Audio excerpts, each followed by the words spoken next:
So let me just say that I'm simply an interested observer in the whole Yogi Bhajan Kundalini Yoga scandal. My work with Kundalini-like breath work and movement and sound is basically a different platform, but nonetheless has roots in India. And by the way, so does the use of cannabis, which is, as you may know, another aspect of my work. But for now, I want to look at this latest episode of Yogi Bhajan, who died back in 2004. When I first thought about writing this, I was going to discuss the long line of spiritual teachers from the East who have taken advantage of their revered position and how their native homeland seeded this behavior in them.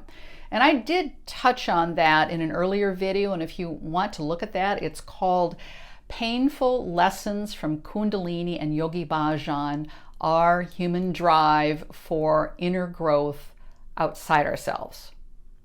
Well, interestingly, at the same time I'm writing this, I'm just getting around to watching the Netflix documentary on Jeffrey Epstein called Jeffrey Epstein Filthy Rich. And of course, it documents Jeffrey Epstein's dark and seamy underworld as a sex predator, luring underage girls with money, the rich and famous, and trappings like private islands. Let's face it, for a young girl who has a challenged and rough home life and existence, this had to be beyond their wildest desires. So, a sexual predator is a sexual predator, whether they're from Punjab, India, or Upper East Side Manhattan.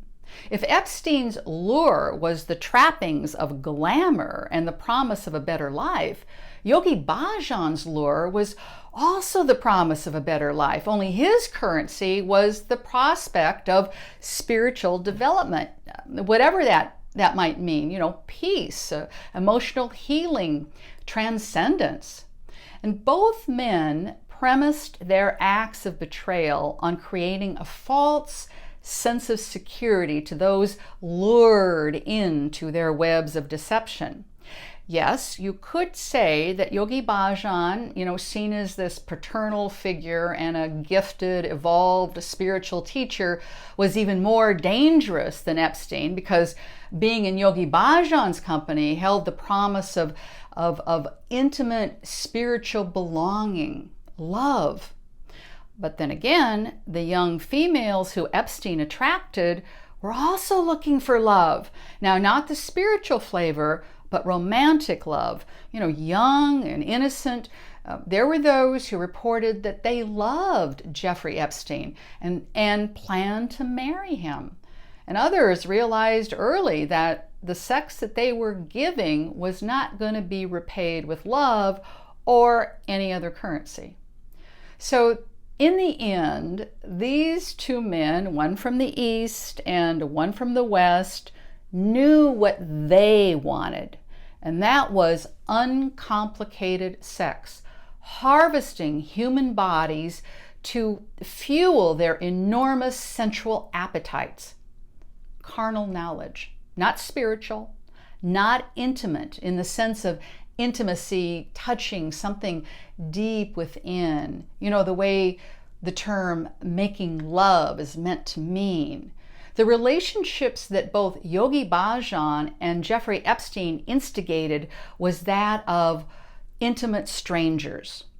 Their relationships were nothing more than transactional. I give you this and I get sex.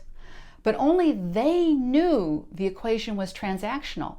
Those they preyed on were looking for genuine love and safety and meaning in their lives, clarity, and were attracted to the promise of that, the empty promise of that.